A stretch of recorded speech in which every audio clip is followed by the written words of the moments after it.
Muy buenos días, amigos televidentes, bienvenidos a Pulso Político en este domingo 7 de octubre. Estamos grabando viernes 5 de octubre, los saluda Carlos Rabascal. El día de hoy vamos a hablar sobre las opciones electorales de cara a las elecciones de febrero del 2013. Luego de ese proceso largo, medio tortuoso, medio misterioso, pero ya que se terminó el proceso de verificación de firmas, hoy ya podríamos hablar de ciertas precandidaturas con más decisión en cuanto a su inscripción, con mayores posibilidades de inscripción. Aparentemente podrían ser 5 precandidatos a la presidencia de la República, y para poder analizar no solo sus opciones electorales, sino más bien las diferencias sustanciales que podrían existir entre uno y otro candidato, y para establecer si estas elecciones de febrero del 2013 nos llevarían a un choque ideológico o a un choque de estrategias electorales, hemos invitado a las siguientes personas. Jorge León, profesor en Ciencias Políticas de Flaxo, Ecuador, profesor en la Universidad de Montreal, Canadá, director del Centro para el Desarrollo de Investigación de los Movimientos Sociales en el Ecuador, CEDIME. Santiago Nieto, consultor político e investigador, fundador del Instituto de Estudios Sociales y Opinión Pública, fundador y presidente de encuestadora Informe Confidencial. Bueno, ellos son nuestros invitados del día de hoy, Jorge León y Santiago Nieto. Santiago y Jorge, muchas gracias por haber aceptado esta invitación para poder analizar desde la mesa de Pulso Político, pues, el tema electoral. Ahora, antes de comenzar ya a desarrollar este pulso político, veamos lo que nos ha preparado entonces María José Casares. A partir del 2009, con aprobación del Código de la Democracia, inició el plazo para que partidos y movimientos políticos en el Ecuador se reinscriban y participen en las elecciones del 2013. 8 meses después, los grupos políticos iniciaron los recorridos para la recolección de firmas. El 18 de julio del 2012 venció el plazo para que las agrupaciones políticas entreguen la solicitud de inscripción o reinscripción en el CNE. Para sorpresa de muchos, 8 días después, el Consejo Nacional Electoral pidió a la Fiscalía investigar la falsificación de 293 firmas, 63 de las cuales pertenecían a funcionarios del organismo. Para el 27 de julio de este año, cientos de ciudadanos confirmaban que sus nombres aparecían en el sistema de cómputo del CNE como afiliados o adherentes a partidos y movimientos políticos sin haber dado su firma. Le juegan así, le dicen vamos a hacer una obra de esto, regáleme su firma. No hay que verificar, porque ya ahorita no hay confianza en nada. El 31 de julio el CNE verificó manualmente el 10% de las firmas presentadas por los grupos políticos, pero el caos se maximizó y el organismo de control arrancó oficialmente la validación del 100% de las firmas el 30 de agosto. Un mes después, el organismo concluyó el proceso de verificación. 11 organizaciones políticas de carácter nacional y 4 provinciales cumplieron con este proceso, entre las cuales están quienes ya cumplieron con el 1.5% de firmas. La única tienda política de las ya inscritas que podría ser descalificada es Concertación, al no cumplir con 157.984 firmas. Pero hasta el momento no hay indicios de que este movimiento haya falsificado rúbricas. Recordemos que hasta el 24 de septiembre las organizaciones políticas tuvieron la oportunidad de entregar las firmas restantes al CNE para ser revisadas y tratar de completar el 1.5% de rúbricas correspondientes al registro electoral. Especialistas grafotécnicos internacionales participaron en este proceso. Asimismo, organizaciones internacionales de diferentes países de Latinoamérica dieron fe de la transparencia e inclusión participativa de las organizaciones políticas. El CNE se ha comprometido a entregar el padrón electoral con 15 días de anticipación a las primarias y publicará la lista definitiva de las agrupaciones que obtuvieron el 1.5% de apoyo del padrón electoral tras la revisión de firmas. 15 días después se efectuará la convocatoria a elecciones y los partidos políticos podrán inscribir a sus candidatos hasta el 15 de noviembre. Pero sin duda uno de los temas más álgidos en estos días ha sido la aprobación de 2 reglamentos importantes para las elecciones del 2013. El de democracia interna, que norma la designación de los candidatos dentro de las fuerzas políticas, y el de inscripción y calificación de candidatos, que plantea los requisitos y prohibiciones para aspirar a un cargo de elección popular. En el Reglamento de Democracia Interna, el artículo 9 señala que cada organización política realizará la proclamación de sus candidaturas y que los candidatos deberán aceptar su nominación ante un delegado de la Coordinación Nacional Técnica de Procesos de Participación Política del CNE en unidad de acto. Además, la norma prohíbe la inscripción de personas que tengan contratos con el Estado, sentencia por cohecho y enriquecimiento ilícito y por interdicción, es decir, una prohibición judicial. Esto complicaría específicamente las postulaciones del expresidente Abdalá Bucaram por el PRE y del empresario Álvaro Noboa por el PRIAN. Recordemos que estos dos personajes de la política ecuatoriana se encuentran actualmente fuera del país y enfrentan procesos jurídicos. Mientras muchos movimientos continúan sus diversos reclamos en el CNE, otros están ya trabajando internamente. ¿Y la ciudadanía? Pues se prepara para elegir un nuevo presidente y vicepresidente, asambleístas y representantes al Parlamento andino, dignidades que se elegirán el próximo 17 de febrero del 2013. Para Pulso Político, María José Casares. Gracias, María José. Definitivamente la política en el Ecuador, y cada vez que nos acercamos a un proceso electoral, comienza a tener mucho sabor.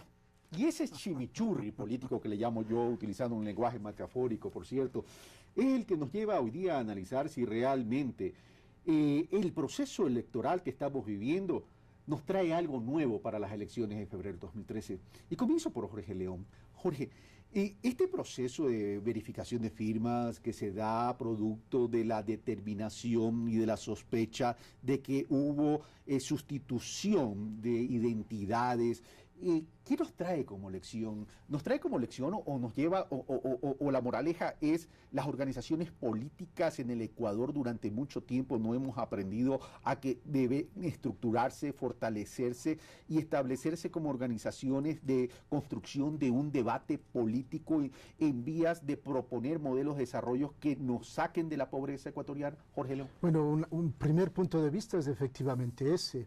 La debilidad de las organizaciones políticas, entre otros, visible en ciertos casos en la dificultad de obtener las firmas.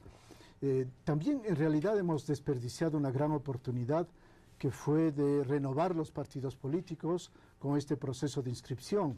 Eso era el objetivo principal, pero en realidad cada uno simplemente ha recogido su programa anterior y lo ha reproducido más o menos. No ha habido la puesta al día de muchos programas que el Ecuador requiere que sean modificados, ya que el Ecuador pensado hace 20, 30 años ya no es el mismo. Es indispensable asumir otros problemas y otras definiciones, digamos, de lo que conviene para el Ecuador. Pues no se ha hecho esa renovación y por lo mismo la situación de los partidos sigue muy endeble. A eso conviene añadir que se encuentran ante un gran competidor como es Alianza País. En realidad no tanto Alianza País, sino Rafael Correa, porque Alianza País no se ha constituido como real organización política, es más una entidad organizada para apoyarle a Rafael Correa como presidente y sobre todo en las elecciones. Entonces hay un gran competidor al frente y las organizaciones que están al frente, excepción hecha de 2 o 3, las otras no tienen un programa que lo promueven como propio. Eso revela una fuerte debilidad actual de esas organizaciones políticas. Por lo demás, al momento de las firmas efectivamente ha sido notorio que no han funcionado necesariamente bien, como debido, éticamente, digamos, para recoger las firmas. Hay firmas que no debían estar ahí, pero el problema no solo es de las firmas de los partidos, lo ha sido también del Consejo Nacional Electoral. No se explica sino, no se podríamos explicar cómo la firma del fundador de Creo se encuentra en Alianza País, la de un dirigente máximo de Alianza País, como es Ricardo Patiño, que está en otro partido. Eso no puede acusárseles a los partidos. Es necesario que haya una auditoría informática del Consejo Nacional Electoral para recuperar una confianza indispensable. El ente encargado de las elecciones debe garantizar que es neutro, que tiene un sentido más de preocupación por la institución de las elecciones y por el país y no por defender una de las tendencias. Esto significaría entonces, Santiago Nieto, que en el país seguimos entonces apuntalando a personas que creemos que nos pueden solucionar el problema y no estamos apuntalando o no estamos incentivando la creación de verdaderas organizaciones estructuradas con una propuesta y con un mensaje claro. Bueno, muchas gracias por la invitación, un gusto estar en Pulso Político, compartiendo con el doctor León la charla con usted, siempre un gusto, amigos televidentes. Bueno, hay algunas cosas que yo anotaría. Primero es que hay un gran desinterés en la política por parte de los electores. Creo que este proceso de las firmas, etcétera, ha ido alejando todavía más a estos electores que no les interesa la política, que ven la política como una actividad casi delictiva. Cuando nosotros preguntamos, y no solo en Ecuador, sino en todo el continente, ¿qué piensa de la política? Les parece una actividad que no es necesariamente atractiva. Nadie quiere participar en política. Y creo que ese desinterés con este nuevo tipo de electores que hay, porque los electores ya no, actuales no están en la dinámica de participar en una agrupación política tradicional, y eso es a lo que nos está llevando este sistema de aprobación de partidos.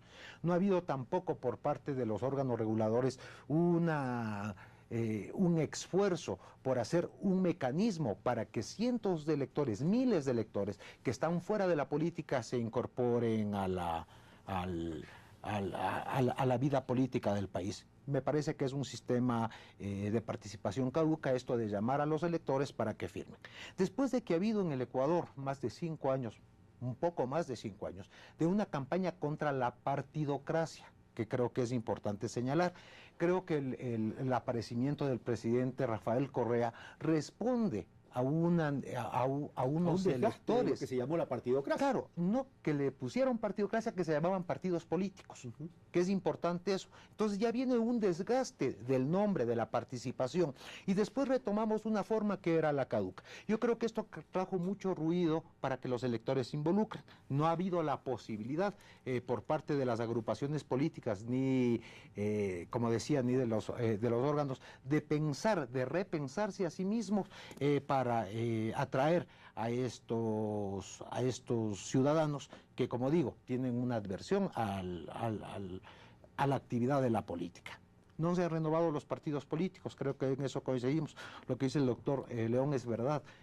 Tomaron los viejos idearios, etcétera, hicieron 3 cambios, lo metieron, trataron de salir desesperados a buscar nuevas firmas, no se han presentado nuevas firmas. No han repensado los partidos, no han establecido nuevas estrategias, no se están involucrando con la ciudadanía, pero ahora que Santiago está tocando ese punto, Jorge, en ese sentido, si los partidos tradicionales, los movimientos tradicionales han hecho eso, ¿no significa entonces que están partiendo en desventaja contra un gran movimiento como Alianza País o Rafael Correa, como tú quieres mencionar, Jorge, en el sentido de que ellos han estado 5 años y están repensándose casi todos los días? Claro que hay una desventaja muy grande. Primero por eso, además porque el presidente está omnipresente, ¿no? Y entonces él puede recuperar un discurso mal dicho antes y replantearlo ahora, digamos, ¿no? Una posición que ha cometido algún error, digamos, hipotéticamente, ¿no? Entonces, evidentemente hay una fuerte desventaja. Pero yo diría que además hay un problema sustantivo con la política misma. Pero solo una precisión, Jorge, pero hay una desventaja, no tanto de pronto por mérito del propio Correa o de Alianza País, sino por falta de decisión de los movimientos y organizaciones políticas que no toman el toro por los cuernos y no asumen un reto histórico de querer fortalecer la democracia a través de organizaciones sólidas, estructuradas, con propuestas específicas. Seguimos en la tradición del fraccionamiento político ecuatoriano que se asemeja a un sistema cuasi feudal, ¿no? Entendido por las señorías, ¿no? Cada cual tiene su sector, su dominio, su señoría y quiere mantenerse. El ejemplo más singular creo que actualmente es el Partido Social Cristiano, que ha ratificado que quiere estar en su zona, Guayaquil. Como Maera Guerrero. Exactamente, y que en definitiva no se ha lanzado el desafío de recuperar otros espacios realmente, ¿no? Quiere consolidar esa base. Lo mismo los otros. Entonces tienen cada cual un discurso más adaptado a su público restringido, a su sector, a su región, y no han hecho un esfuerzo real para convertirse en organizaciones políticas de dimensión nacional. Evidentemente Alianza País creo que es el único actualmente, ¿no es cierto? Entonces, hay una debilidad muy fuerte de ese lado, pero quería decir que es un poquito más complicado, porque la sociedad ecuatoriana se ha vuelto conservadora. Más precisamente, creo que el largo letargo que vivimos, una efervescencia política de crisis hace 10 años, 15 años, que nos llevó a que los ecuatorianos vivamos la angustia de no saber el día siguiente y a la vez cambiar presidentes para regresar a lo mismo, creó un desacuerdo sobre la política en el sentido de que la gente se desmotivó por la política. Entonces el esfuerzo actual tiene que ser por motivar a la gente a la política, por un lado, pero yo quería insistirle que si bien ese es el caso ecuatoriano, en el mundo hay un problema con la política misma. Cada vez más la gente piensa menos en política de partidos y tiende a una política de lo social. Bueno, menos militantes políticos y mucho más de lo social. ¿Coincides entonces con Santiago Nieto? Ahora, pero Santiago, estas organizaciones políticas, lo me refiero en el Ecuador, el comportamiento, la costumbre en el Ecuador, es que las organizaciones terminen siendo un instrumento. Ausente el líder, ausente el partido. Velázquez, social cristianismo, izquierda democrática, CFP, PRE. Es la crónica también de una muerte anunciada de un movimiento que hoy lo vemos sólido como Alianza País, cuando esté ausente Rafael Correa de la arena electoral. Ese es un punto interesante. Yo, en este momento que nombrábamos a todos los partidos políticos que sufren esta falta de conexión, yo creo que Alianza País lo que hizo es hacerse un partido político tradicional. A mí me llama la atención mucho que los dos partidos que terminaron siendo la partidocracia fue el PRIAN y Sociedad Patriótica. Que son los dos partidos más nuevos. Exactamente. En términos de organización, me refiero tradicional como partidos políticos, claro, no como movimientos. Eso digo, y es interesante cómo cuando vemos de esa forma que hablemos de cómo la gente ve a los partidos. Cuando ven los partidos políticos tradicionales, son los dos partidos más nuevos. Y yo lo que creo es que Alianza País está tomando formas de ese imaginario que tiene la gente con respecto a los partidos políticos. Y sí creo, hay que ver qué destino tiene una Alianza País, por ejemplo, sin un Rafael Correa. Yo creo que va a tener muchos problemas. Creo, y el doctor León decía hace un momento, es más bien el correísmo que una Alianza País. Es un movimiento que está empujado. Es la figura del presidente. Y es un Rafael Correa que mueve. Si nosotros preguntamos quién es el dirigente máximo de Alianza País, la gente va a decir Rafael Correa. Pero yo les quiero preguntar, me quedan 6 minutos, les quiero preguntar a los dos. Ustedes están coincidiendo entonces de que ausente Rafael Correa de la política ecuatoriana, Alianza País va a tener serios problemas y comenzaría una declinación tal cual como la han tenido las otras organizaciones políticas. Pero de pronto ahí hay una diferencia que sí valdría la pena que la analicemos. Los otros partidos no tenían un proyecto político tan fuerte como sí lo ha vendido Rafael Correa al Ecuador y a su gente. En ese sentido, ese proyecto político no estaría quedando dentro del imaginario de Alianza País ausente Rafael Correa. No existe programa de acuerdo país, de Alianza País. Yo he preguntado, he hecho varias entrevistas cuál es el programa a gente que está dentro del partido y cada cual tiene otro programa. Hubo un programa electoral, hubo luego un programa parte del cual fue incorporado en el Plan Nacional de Desarrollo. Ulteriormente, luego de la Asamblea Nacional, se creó otro programa del Buen Vivir. De modo que no existe exactamente un programa definido. Más bien, Rafael Correa es muy hábil en la palabra y ha ido cambiando reiteradamente de propuestas. Pensemos algo muy simple, elemental. Todo programa de partido se diferencia de los otros fundamentalmente en las partes de política económica. ¿Qué hace para promover la industria, la economía? ¿Cómo funciona, verdad? Pues Rafael Correa, si usted hace el relato, partimos de una posición antiempresarial a una que es actualmente, digamos, un poco lo contrario.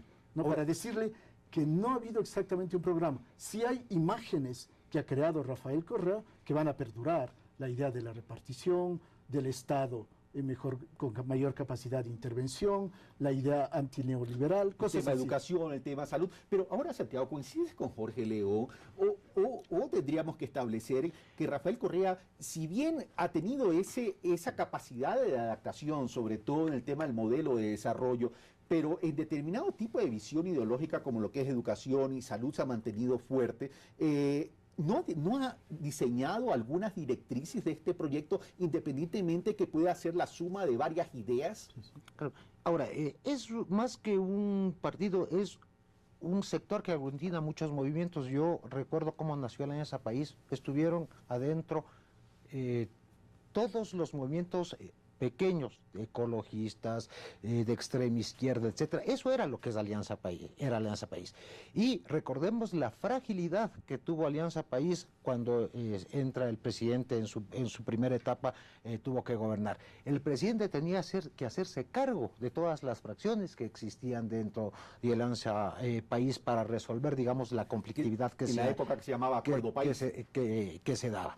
Y claro, si bien ha tenido una línea de desarrollo, pero yo coincido, no es un proyecto de un nuevo país, ha tenido algunos hilos conductores del discurso que desembocan en educación, salud, pero porque el país tiene plata, no es una política, digamos, lo que se ha hecho es regar estas cosas que antes no llegaban a la gente, pero es una política, pienso yo, pero de el presidente ha dicho que país. para poder vencer la pobreza se requería de decisión política que no la tuvo antes. Ahí podemos entrar al debate, bueno, el precio del petróleo ahora es distinto que anterior, claro, etcétera, etcétera. Pero los otros partidos y organizaciones políticas, y con esto ya cierro y también para los dos, tampoco nos presentan pues una propuesta de proyecto, claro, político. Sí. Y en ese sentido, si bien Alianza País podría reflejar una suma de todo, los otros es una suma de nada. No exactamente, ¿no? Yo creo que, por ejemplo, los contendores de izquierda de Rafael Correa tienen una definición de un programa mucho más elaborado. Yo creo también que Lasso está haciendo una renovación de la derecha, ¿no? Más bien dicho, ha atenuado esta polarización que durante tanto tiempo nos han tenido entre es bueno el mercado y malo el Estado. Yo creo que Lasso, si bien se mantiene en esta corriente de pensamiento, atenúa esta idea de que el Estado es malo y más bien está diciendo que quisiera un Estado interventor para favorecer el crédito a la mediana y a la pequeña industria, para que haga esto, para que haga el otro. Es otra imagen del Estado, ¿no? Igualmente, ya no le da tantas virtudes o no unas virtudes absolutas, por consiguiente, al mercado. Creo que hay una renovación en ese sentido, ¿no? Están sabiendo jugar a Estado-mercado. ¿Qué opinas tú, Santiago? Que en el país sí hubo proyectos más de Estado, ¿no? La izquierda democrática tenía una visión del país. Era izquierda democrática, eran socialdemócratas. Había detrás toda una ideología que apuntaba hacia el desarrollo del país. Con una mayoría en la Asamblea Histórica, eso digo, pero que no la supo aprovechar, eso digo, tampoco. Tal vez, pero tenían. Digamos, no, una cosa es que hayan podido y otra que no hayan tenido una visión de un desarrollo del país. Lo mismo la democracia popular, claro, más allá que hayan podido, no, eran demócratas cristianos. O sea, había detrás de eso una ideología que indicaba a los ciudadanos cómo va a ser el Estado y cómo van a vivir. Y yo coincido mucho con la propuesta que está haciendo, creo, que es la asociación, la asociación política de Guillermo Lasso, que está tratando de enfocar al nuevo elector, a estos electores que cuando uno les pregunta, ¿ustedes de izquierda o derecha? Dice, ni de izquierda ni de derecha, sino todo lo contrario. Yo quiero comer, yo quiero vivir, etcétera, etcétera. Quiero disfrutar, quiero el Pragmático. momento para ahora. Sí, es un elector mucho más asentado en la vida cotidiana. Bueno, vamos a hacer el primer corte, vamos a ir a la primera pausa, pero solamente un comentario a lo que dijiste de la socialdemocracia, tanto la izquierda democrática como la democracia popular, es que a la hora del té no pudieron permanecer. Y la historia en el Ecuador, sobre todo en el caso de la democracia cristiana, los registra con un saldo negativo. Claro. En el caso de la izquierda democrática, fue uno de los partidos tremendamente organizados, con un carisma propio de un partido, pero que lamentablemente los intereses después de Rodrigo Borja, que salió Rodrigo Borja, comenzaron a destruir ese partido político. No sé si querías opinar algo. Sí, pero y nos vamos al claro, yo sí lo que digo es que sí había un pensamiento de un modelo de Estado. Ok. Que eso es importante. Sí. Bueno, vamos a una pausa y regresamos con más de Pulso Político, ahora estableciendo las diferencias entre los distintos precandidatos de la misma izquierda, entre Rafael Correa, Alberto Acosta, y de la derecha, y entre la derecha y la izquierda. Vamos a hacer más o menos un jueguito de plano cartesiano, quién se parece más y quién se parece menos, y por quién usted podría votar.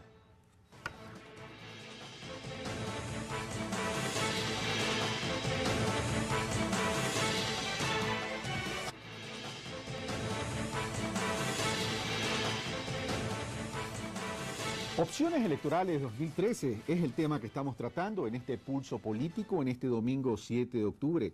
¿Estamos frente a un choque de estrategias? ¿Estamos frente a un choque de ideologías? Para eso tenemos a Jorge León, politólogo, y Santiago Nieto, investigador de Informe Confidencial, con quien estamos desarrollando este programa en la mesa de Pulso Político. Pero ya para hablar de las propuestas de los candidatos y establecer cuáles son las diferencias entre unos y otros, entre la propia izquierda, entre la propia derecha, y en un mix, en una combinación de izquierda y derecha, veamos entonces cuáles son las propuestas y veamos qué nos cuenta Carlos Andrés Núñez. De cara a las próximas elecciones, en el Ecuador comienzan a plantearse diferentes propuestas de gobierno. Frente al trabajo del presidente Rafael Correa, el sector más conservador ha cuestionado algunas políticas, principalmente las económicas, ya que el gobierno actual ha privilegiado el gasto público como dinamizador de la economía nacional. Efectivamente, la economía pública en este momento representa alrededor del 60% de la producción de bienes y servicios del país. El sector privado ha sido relegado de alguna manera y el sector público es el que tiene la hegemonía en ese sentido. No obstante, a decir de algunos especialistas, estas políticas buscan fomentar la equidad, pues las propuestas de la derecha, en cambio, ya se las aplicó en el pasado sin resultados positivos. Dada la deficiencia del sector privado, no solo en el Ecuador, sino en todos los sistemas económicos, es necesaria una intervención del Estado para lograr relanzar y sustentar el desarrollo económico. Las propuestas de oposición, la propuesta del señor Lasso, por ejemplo, es una propuesta que claramente tensiona con esta. Se plantea que el mercado tenga más importancia, que el Estado no deje de estar presente, pero que el ejercicio prioritario de generar desarrollo, progreso y empleo sea desde el mercado. Precisamente un tema que preocupa es la permanencia de un modelo extractivista que por décadas se mantiene en el país, pese a que el gobierno actual ha ofrecido sustituirlo. Yo creo que el presidente de la República debe tener claro también, me parece, que el modelo extractivista no es precisamente el que nos va a dar mejores resultados en el mediano y largo plazo. Es decir, depender del petróleo para las finanzas públicas y el desarrollo es un suicidio paulatino. De hecho, varios candidatos, especialmente de izquierda, también lo han cuestionado, pero además rechazan temas como la explotación minera que ha comenzado en el país. Entonces ahí se encuentra una tensión muy fuerte. Queremos dejar de ser extractivistas, pero al mismo tiempo no fomentamos al sector privado. No existe país del planeta, o sea, Japón, Estados Unidos, Rusia, China y en América Latina de igual manera, que haya logrado dar un salto industrial sin haber construido una demanda local, sin haber ampliado el mercado interno. Y es que el gobierno del presidente Rafael Correa, basado en el paradigma del buen vivir, ha señalado que apunta a mejorar las condiciones de los sectores más vulnerables a partir de planteamientos de inclusión como la economía popular y solidaria y la entrega del bono de desarrollo humano. La economía general vive del trabajo de la economía solidaria. Ahí hay una tensión muy clara, ¿no? O sea, entre la propuesta del gobierno actual a partir del modelo de desarrollo del buen vivir, el Suma Causay, y la propuesta del señor Lasso, por ejemplo. Me parece que la de César Montúfar es más intermedia, es una posición más de centro. Guillermo Lasso pretende correrse del centro a la derecha hacia el centro, pero me parece que sigue estando en una posición que es respetable, desde luego, en la que la economía privada, en que el sector privado y las personas en general tengamos más capacidad de generar el progreso. No obstante, es justamente en los temas de inclusión social donde se encuentran más coincidencias entre los candidatos, pues tanto Guillermo Lasso como Lucio Gutiérrez han ofrecido, por ejemplo, incrementar el bono de desarrollo humano a $50. Por otro lado, para el politólogo Santiago Basabe, uno de los temas donde más polaridad se encuentra es en el manejo político. De hecho, el buen manejo institucional es hasta hoy puesto en tela de duda. El tema de la Corte Constitucional, por ejemplo, es clave. La deuda que el gobierno nacional ha dejado en función de la Corte Constitucional es muy alta y eso ha generado mucha inseguridad jurídica. Ese es un espacio donde los cambios y las propuestas nuevas van a apuntar. Mientras que áreas como la educación y la salud son bien vistos por la mejora que han tenido. Tiene que, cualquiera sea el próximo gobierno, continuar en lo que ya se viene sentando en el presente. Por ahora, el gobierno siguiente tendrá el desafío de lograr mejores resultados y ser consecuente con las demandas de la población. Esto, más allá de cualquier tendencia política. Carlos Andrés Núñez, Pulso Político. Gracias, Carlos Andrés. Bueno, ahí están algunas de las propuestas. Entonces comenzamos el desarrollo, pero antes de comenzar el desarrollo, Jorge León, me has pedido 30 segundos porque querías opinar sobre lo último que tratamos en el bloque anterior en relación a los partidos políticos. Jorge. Sí, en particular con la Izquierda Democrática, que creo que fue un verdadero partido, pero uno de nuestros problemas es la ausencia de rotación de dirigentes. El momento que salió Borja, yo creo que ya fue bastante tarde.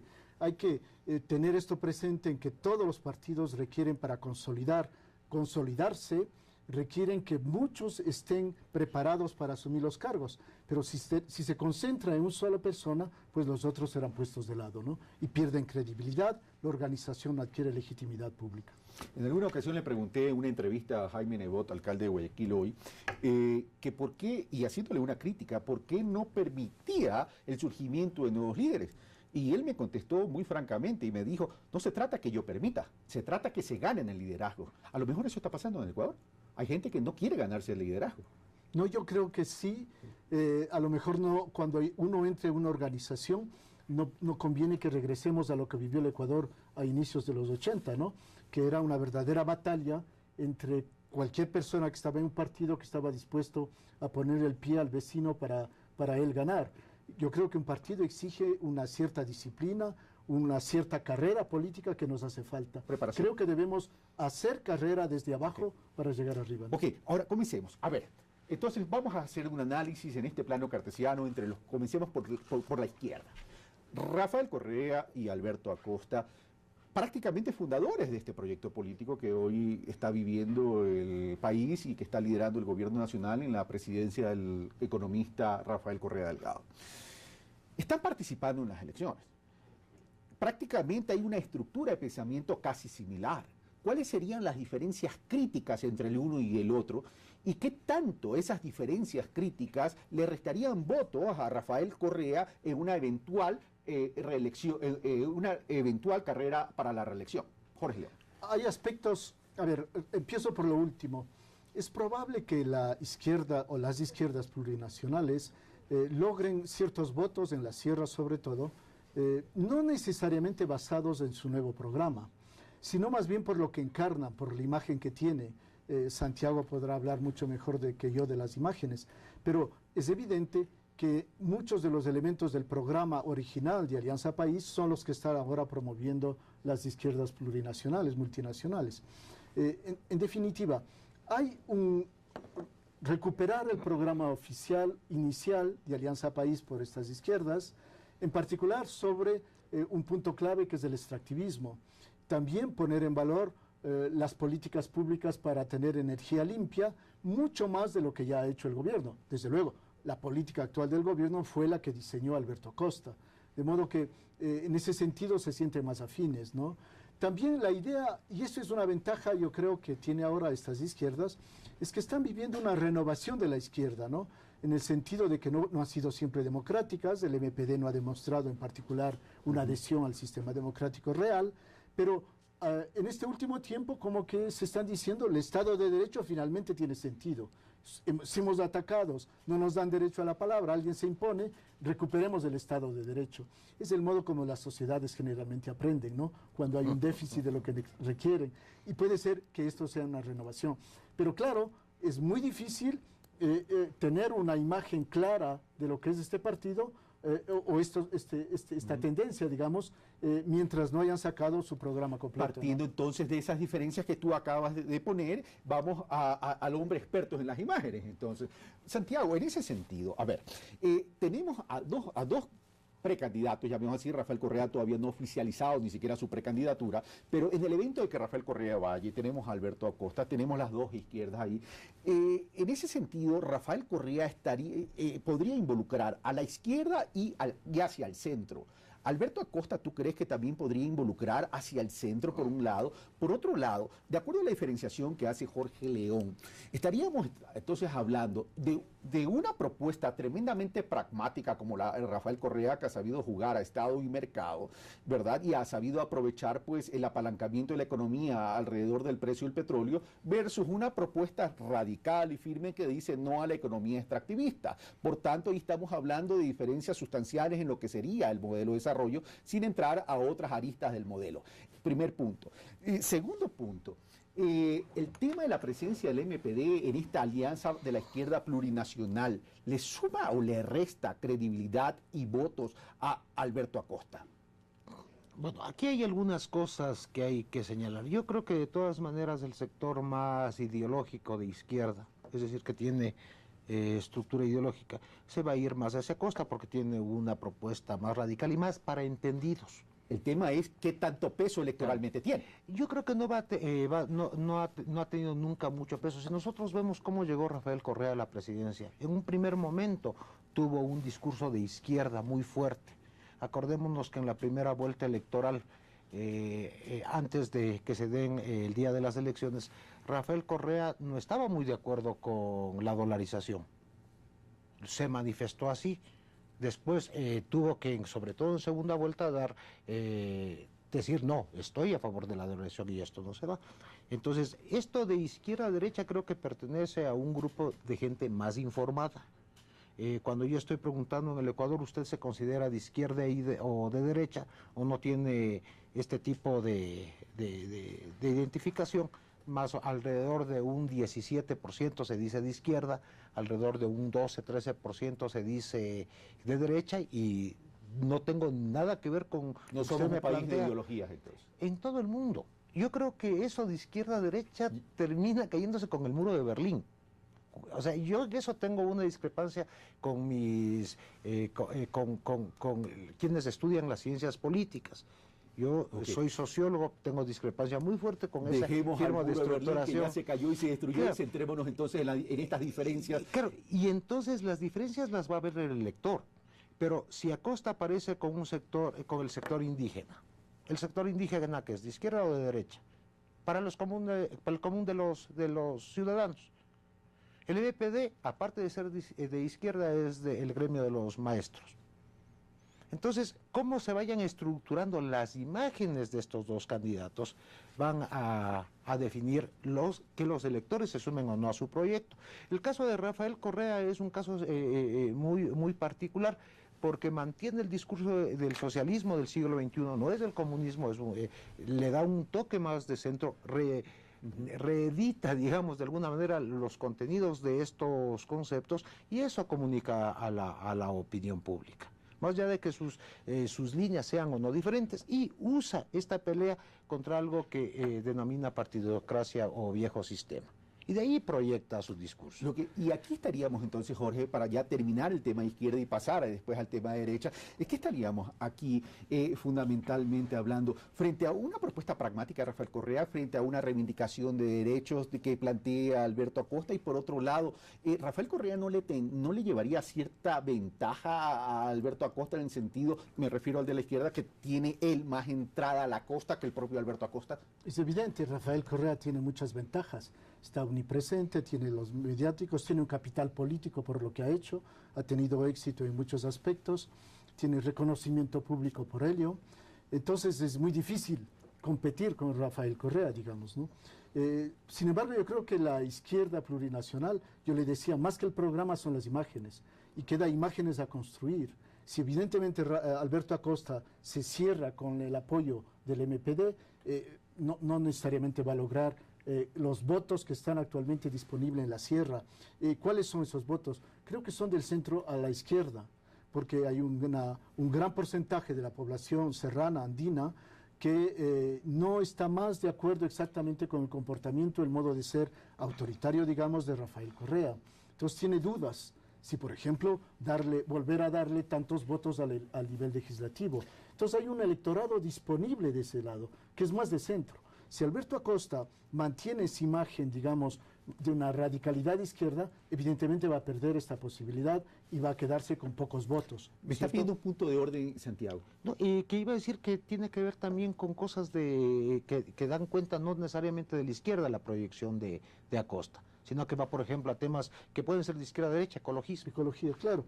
Perdón. La parte indígena, la ecología, tiene que ser. Entonces, lo que quería insistirle es, como hay imágenes que construir, hay discursos que hacer.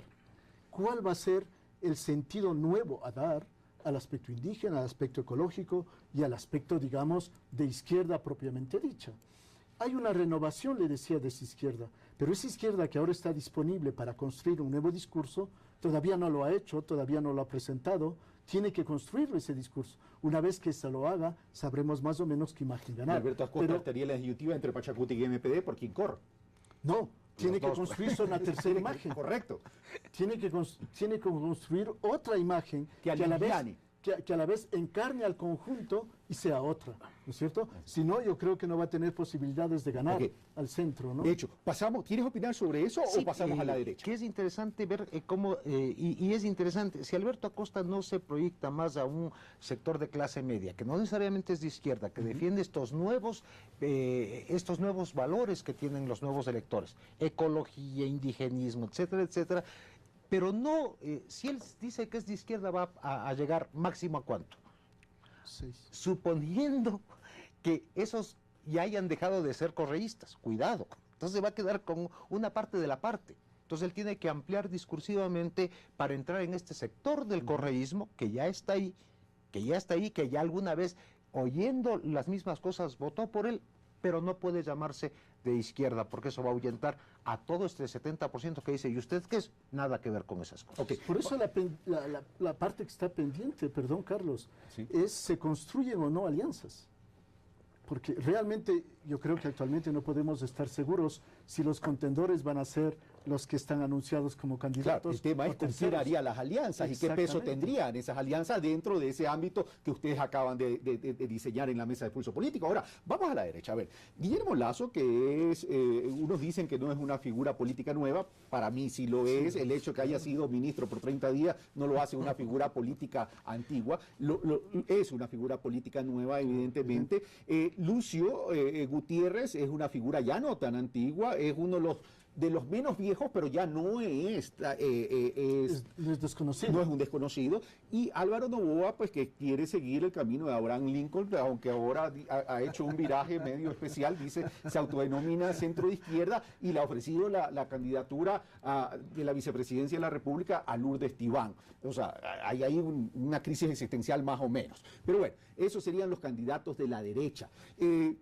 Tenemos un Álvaro Noboa con una intención de voto baja todavía. Álvaro Noboa ha venido de más a menos, si recordamos y hacemos una revisión de su trayectoria política. Lucio Gutiérrez refleja, Santiago, un techo ya conocido, no llega a pasar de ese techo. Sí, es importante para una consecución de un bloque en la Asamblea Nacional, pero para una segunda vuelta ya lo ha probado que tiene ciertas limitaciones.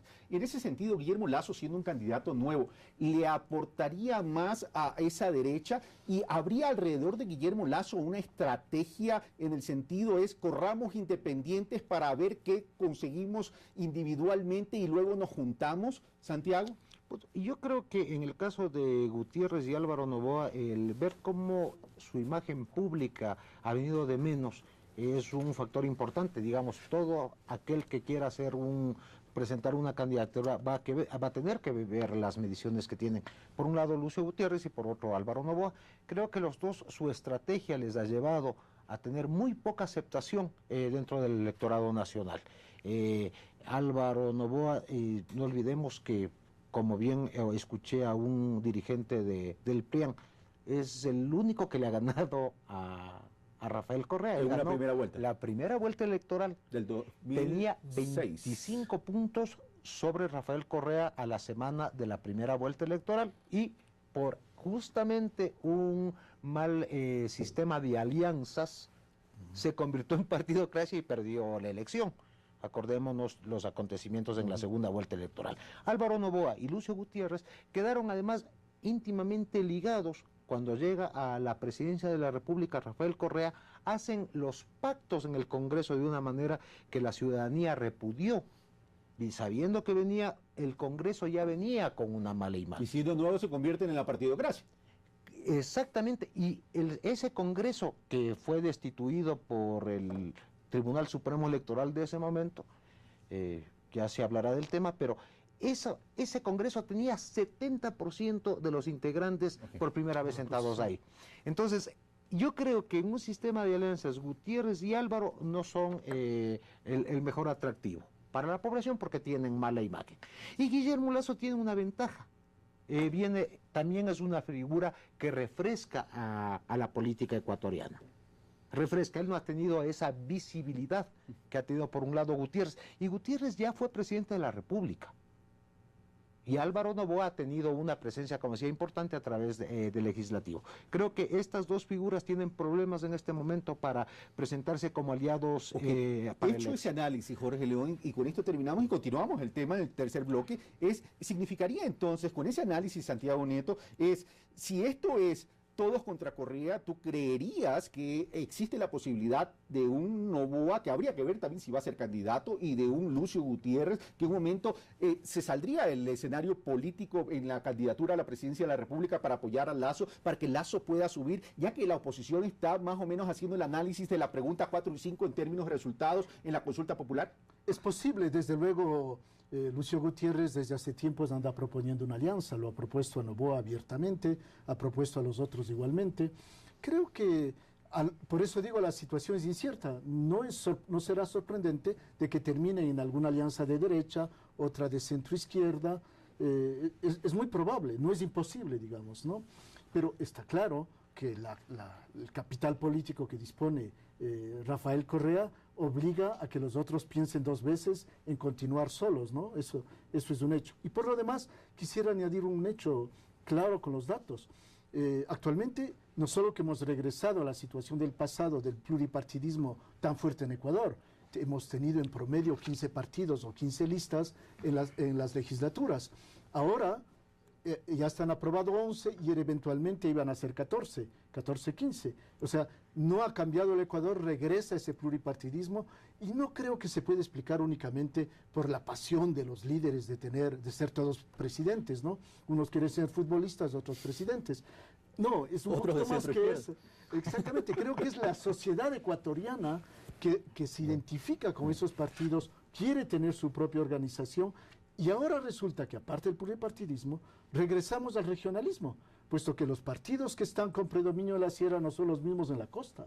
Claro, Alianza País es excepción, pero fíjese que ya la tendencia es que los apoyos a Correa están mudando de la sierra a la costa. Entonces, como que hay más identidad con el estilo de Rafael Correño en la costa. Nos quedamos ahí en el tercer bloque, que seguimos con este análisis, también con las diferencias entre estos candidatos de derecha, porque tenemos un Guillermo Lasso que dice que es de centro y que dice que otro Ecuador es posible. ¿Qué tanto lo diferencia entonces con los otros candidatos de la derecha? Venimos de inmediato.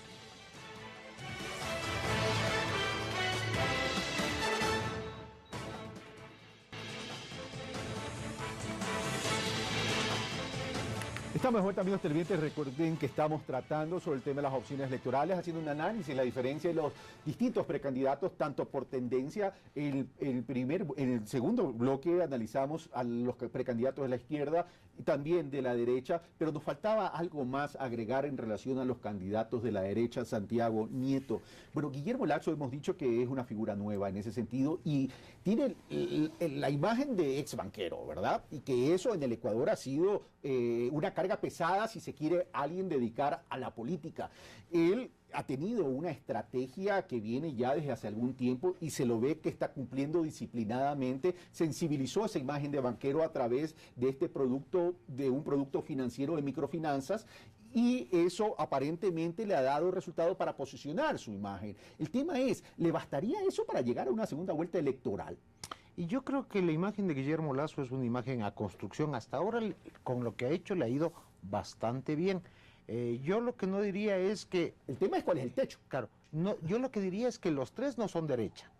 Porque, a ver, me voy a referir a opinión pública, no a mi opinión.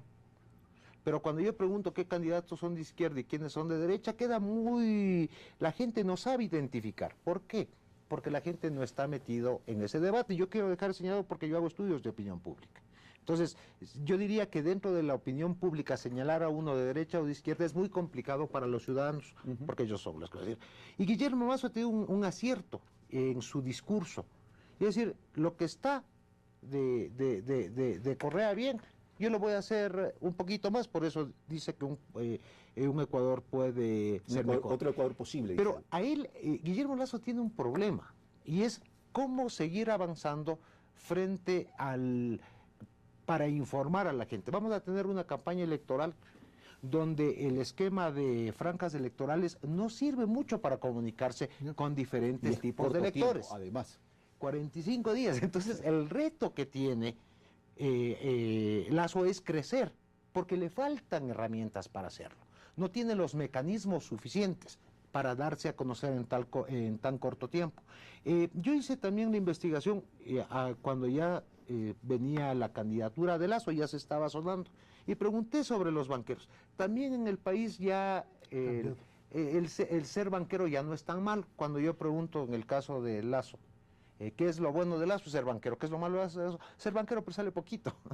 O sea, ya no es malo ser banquero. O sea, los cucos han ido desapareciendo. Exactamente, porque ahora la banca se presta más amigable. Es como todo, la banca ha ido cambiando para el servicio de los ecuatorianos. El mismo acceso al crédito a uno le da otra visión del este.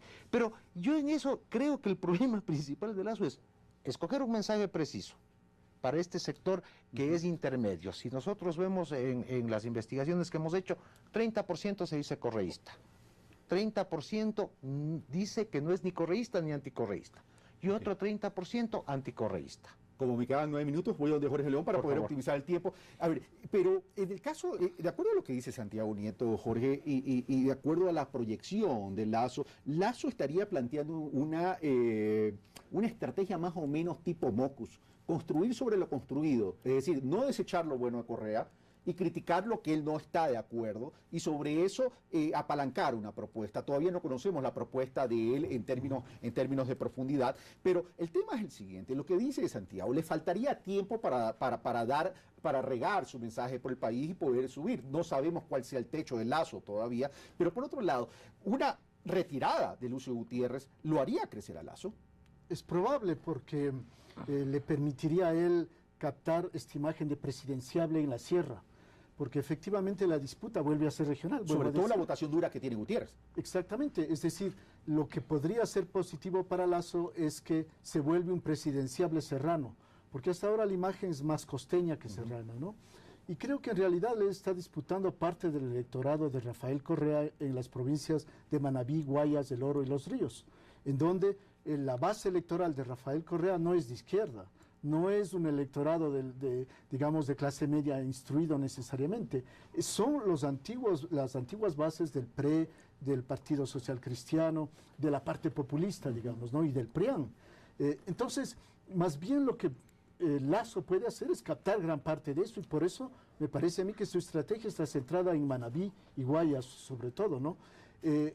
Por otro lado, a mí me parece que en la sierra, el electorado que fue de la izquierda democrática y de la democracia cristiana, en parte está disponible. Por eso, si hubiera alianzas que van del centro hacia la izquierda, del centro a la derecha, ese electorado terminaría a lo mejor con esos tipos de alianzas. O sea, es un electorado que busca el Estado, porque hay que precisar los aspectos, ¿no? Es un electorado que busca una mejor definición de los roles del Estado con políticas claras en ciertos ejes. Y debo decirle a Santiago, en las encuestas, por ejemplo, para Quito, del Instituto de la Ciudad, sobre el pensamiento de los políticos, de los quiteños en la política, muestra que 50% del electorado identifica izquierda-derecha y se define ideológicamente. 50%. El otro 50%, en gran parte, es como la mayoría de la población ecuatoriana, que se define más por imágenes y emociones, ¿no? Claro, el tema es si eso se replicaría en el resto del país. Muy bien, Santiago Nieto, pero se ha dicho mucho que si Correa llega a una segunda vuelta, Correa podría estar en peligro. Otros dicen, a pesar de que llegue a una segunda vuelta, a pesar que pueda ser apretado, igual gana. Pero veamos la migración de la intención de voto. Es decir, supongamos que Lucio sale, ¿verdad? Que Lasso llega eventualmente a una segunda vuelta, que Lucio es capaz de transferir los votos, Álvaro Noboa también, a Lasso. Pero ¿qué pasa con la votación de la izquierda, que era Alberto Acosta? ¿Migraría para Lasso o se consolidaría con Correa? Yo creo que el electorado, obviamente, de Acosta iría más hacia una propuesta como la de Rafael Correa, pero ojo, una segunda vuelta con un candidato. A ver, el presidente tiene una imagen de invencible. El romper la imagen del presidente, es decir, hacerle terrenal al mito. Es decir, pasar una segunda vuelta, le quitas el escudo de invencible. Y viene un candidato desde abajo con viento a favor. Y yo creo que sería una buena posición en este caso para jugaría mucho más las estrategias. Claro, no, en todo juega el estrategia. Pero en la segunda vuelta mucho más todavía. Si no, pregúntale al propio Álvaro Noboa cómo perdió. Y al propio Rodrigo Borja también cuando se enfrentó a Febres Cordero. Y veamos lo que hizo el presidente Correa en su segunda vuelta. Saludó a la embajadora norteamericana y se tomó una foto con Nebot. Y la Iglesia Católica. Y la Iglesia Católica.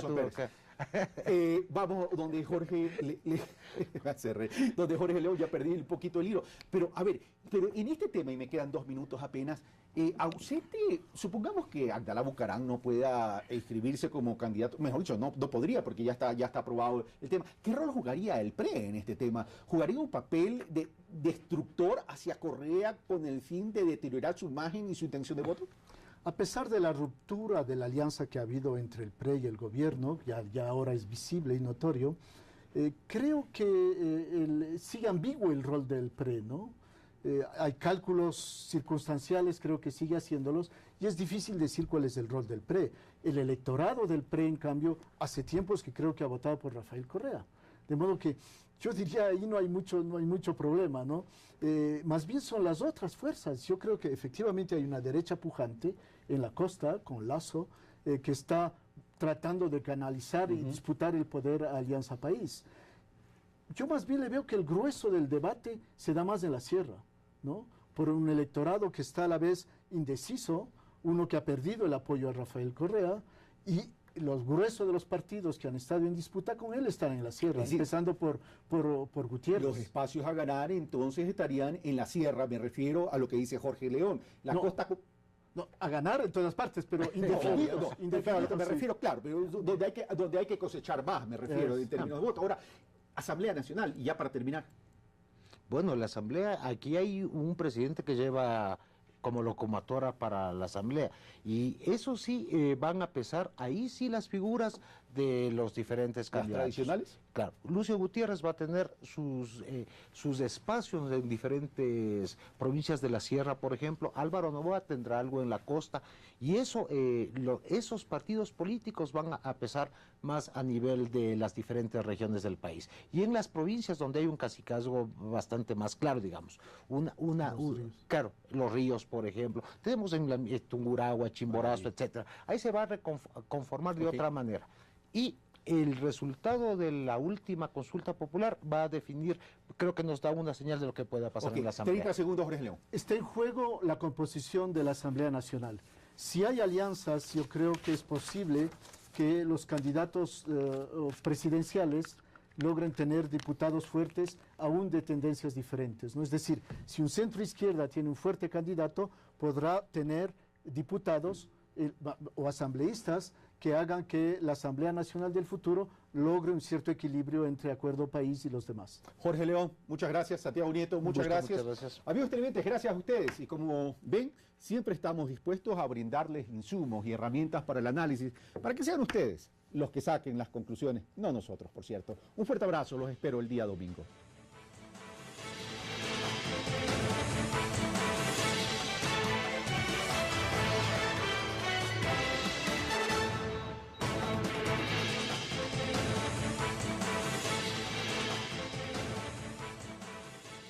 Necesariamente bien, como debido, éticamente, digamos, para recoger las firmas. Hay firmas que no debían estar ahí, pero el problema no solo es de las firmas de los partidos, lo ha sido también del Consejo Nacional Electoral.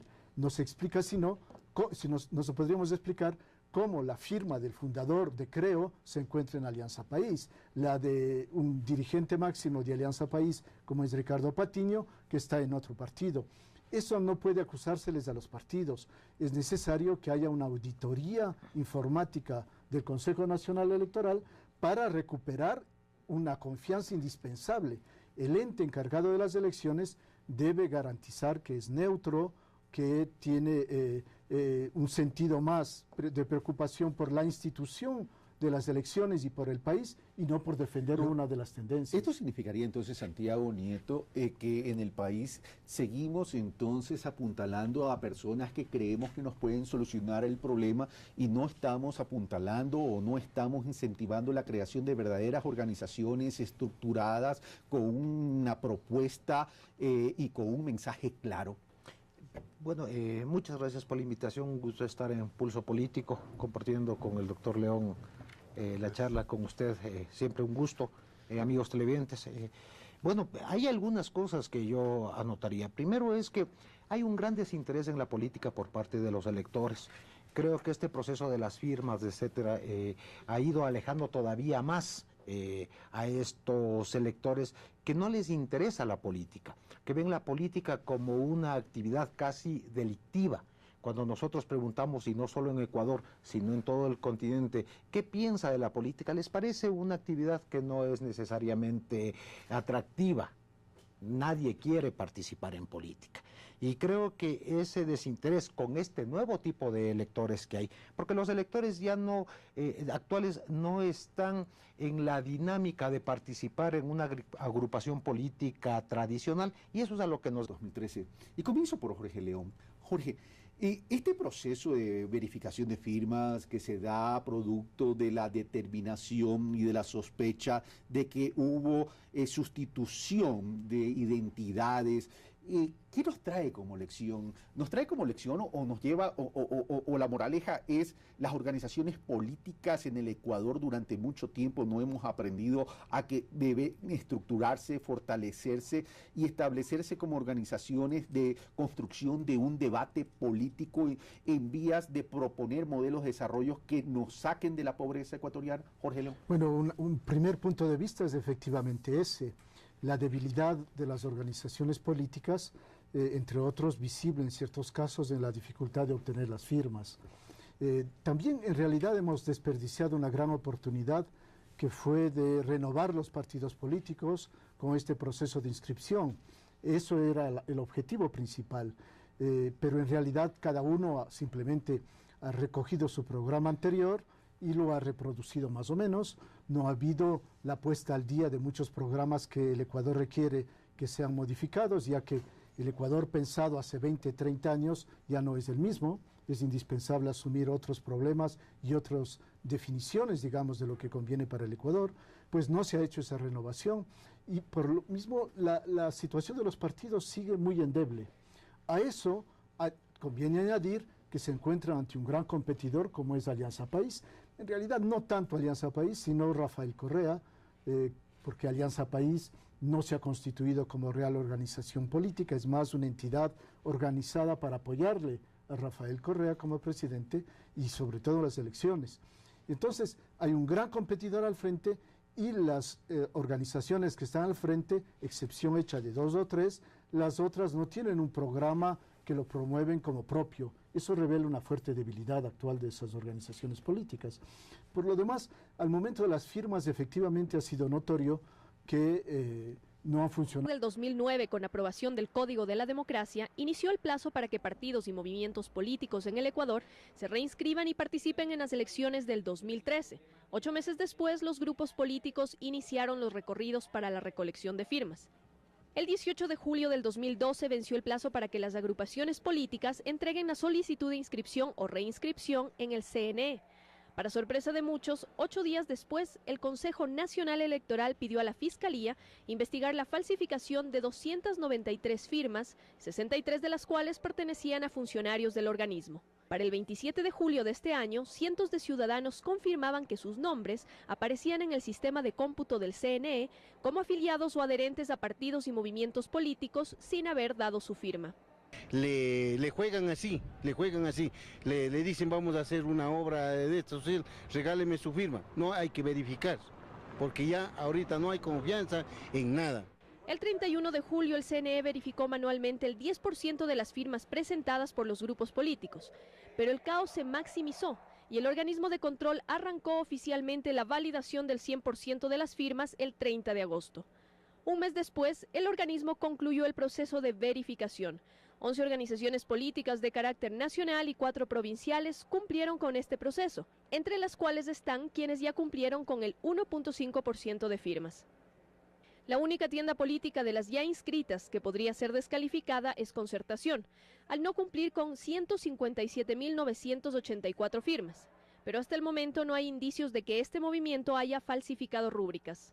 Recordemos que hasta el 24 de septiembre las organizaciones políticas tuvieron la oportunidad de entregar las firmas restantes al CNE para ser revisadas y tratar de completar el 1.5% de rúbricas correspondientes al registro electoral. Especialistas grafotécnicos internacionales participaron en este proceso. Asimismo, organizaciones internacionales de diferentes países de Latinoamérica dieron fe de la transparencia e inclusión participativa de las organizaciones políticas. El CNE se ha comprometido a entregar el padrón.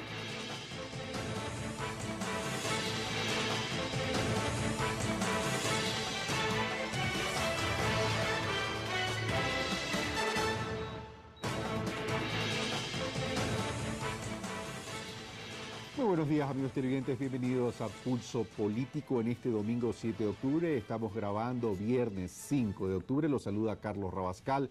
El día de hoy vamos a hablar sobre las opciones electorales de cara a las elecciones de febrero del 2013.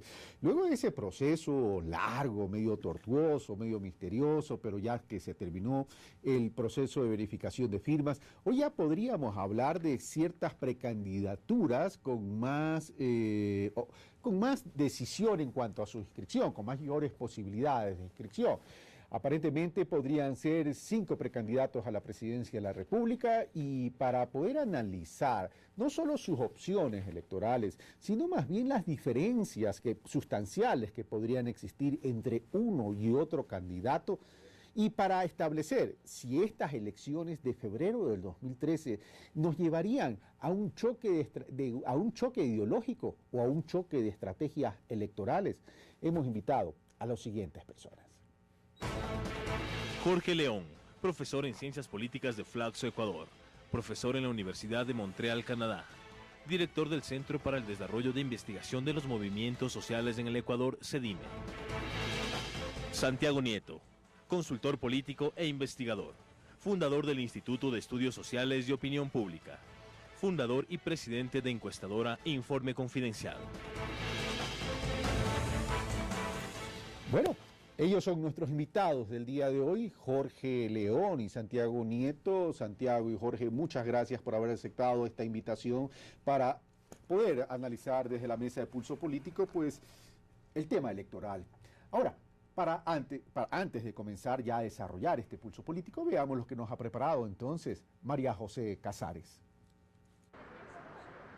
A partir del padrón electoral, con 15 días de anticipación a las primarias, y publicará la lista definitiva de las agrupaciones que obtuvieron el 1.5% de apoyo del padrón electoral tras la revisión de firmas.